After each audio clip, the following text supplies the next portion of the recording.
Game of basketball and, going to trash talk the whole game no matter if, it's winning or losing. So, What's going on, NBA fanatics? This is your friendly neighborhood Memphis Grizzlies homer, Memphis X, and I Talk Hoops. Today, we are talking about the Memphis Grizzlies kicking the butt of the New Orleans Pelicans, finally, with Ja Morant on the court. But first, every hero needs their theme music.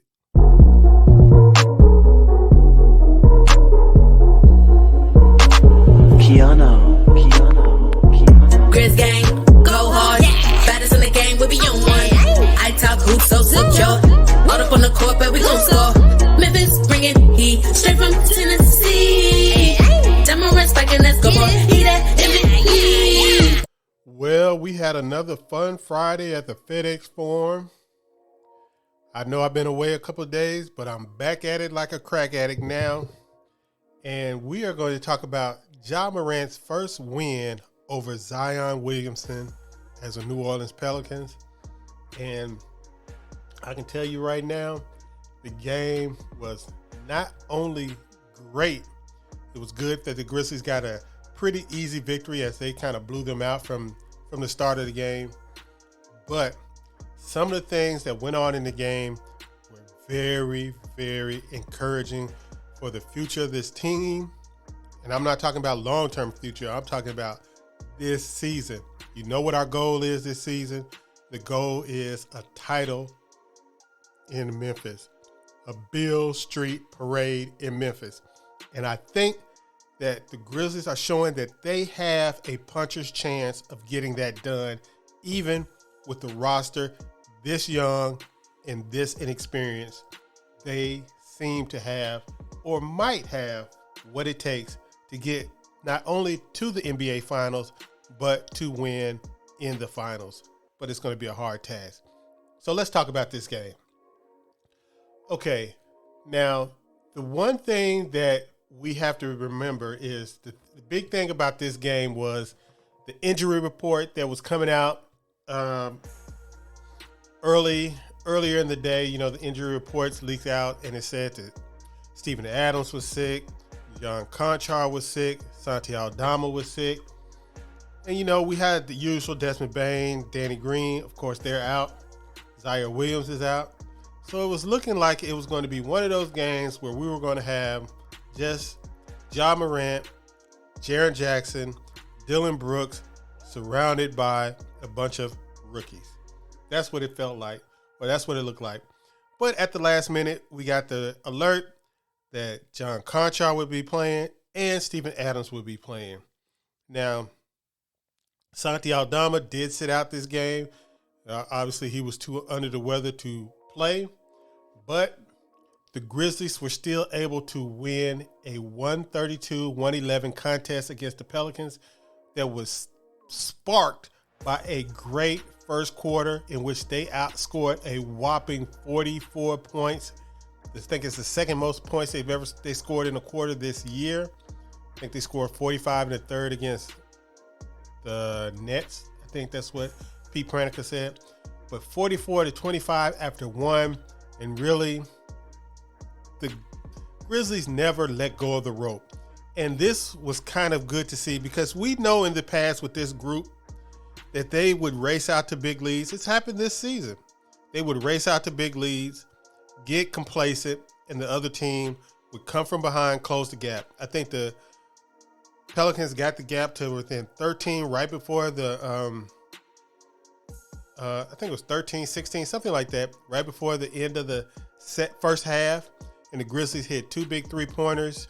Ja Morant and I think John Conchar hit two big three-pointers to push the lead back to 20 at halftime. And from there, they really was in cruise control. And the reason why they came back, or the Pelicans were able to come back or get some footing in the first half was because Jaren Jackson was in foul trouble. And I think Dillon Brooks was trying to keep from getting in foul trouble, with Jaren already down. But, it came down to it. Jaren Jackson was able to play most of the second half, without any foul difficulties. Ended up with just 22 minutes, but the highest player on the team was Dillon Brooks at 29 minutes. So most of his minutes were missed in that first half. Jaren Jackson, folks, looks like a combination of rookie Jaren Jackson, second-year Jaren Jackson, and last season's Jaren Jackson. And what I mean by that is his three-point shot looks like it's back. He's able to score in the paint, and he's able to take people off the dribble, and his defense is still elite. Jaren Jackson is putting up some eye-popping numbers, and I'm just going to go to this tweet that Sean Coleman put out this morning.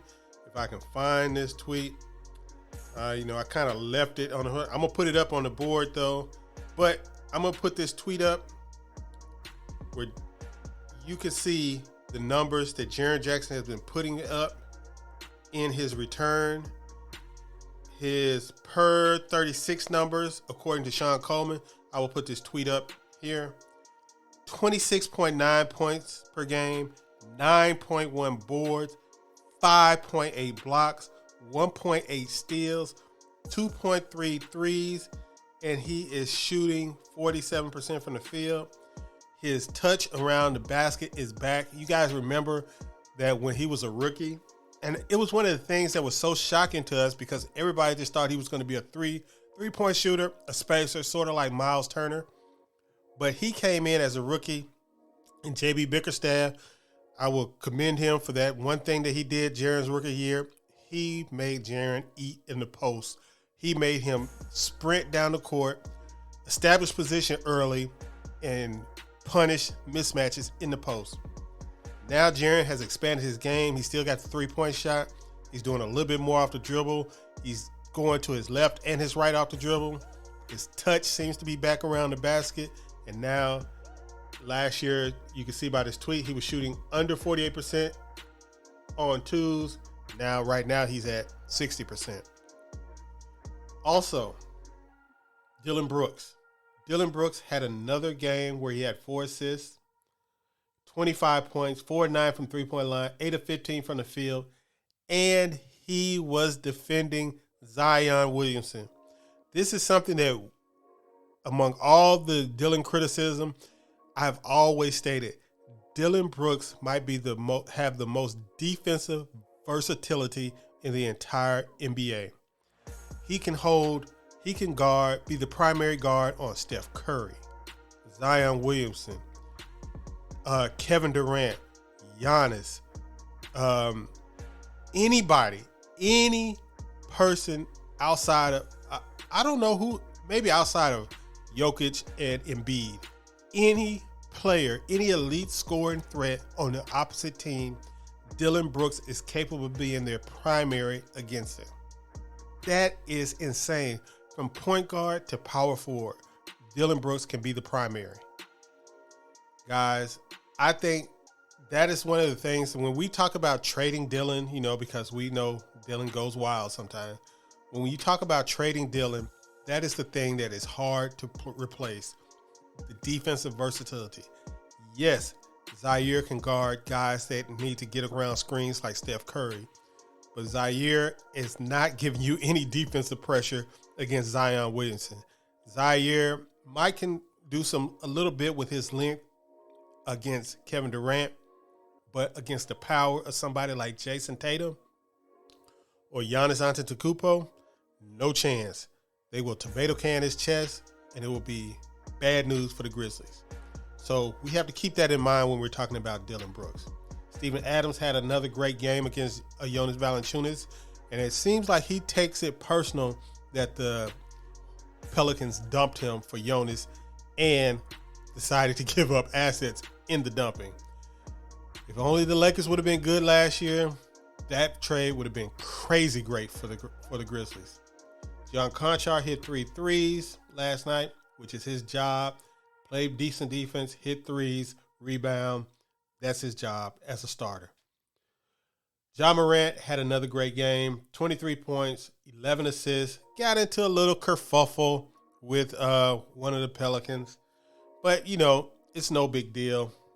Brandon Clark finally looked like himself, even though it was a little stat padding at the end when the game was out of hand. But another thing that I want to talk about is the slow burning development of David Roddy.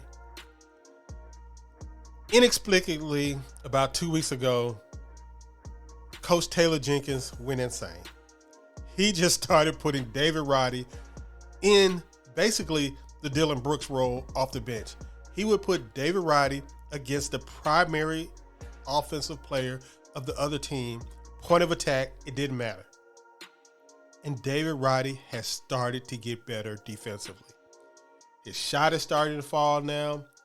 He is doing a little bit better defensively in the slow development. Now, Jake LaRavia, he's got a long way to go to get his confidence back, but we've already seen evidence that once he gets his confidence back, that shot should start falling. So, I would think Desmond Bane was out of his boot.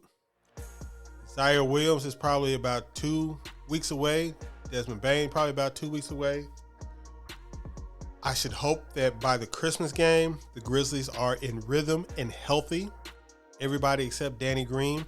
Hopefully everybody can get in rhythm because I want to see Ja Morant, Jaren Jackson, Desmond Bane, Dillon Brooks, Zaire Williams off the bench. I want to see it all for about 3-4 months straight of them just destroying teams because you guys are not seeing what I'm seeing. This team looks fantastic. When Jaren came back, the defense came back. Jaren and Dillon is a crazy combo.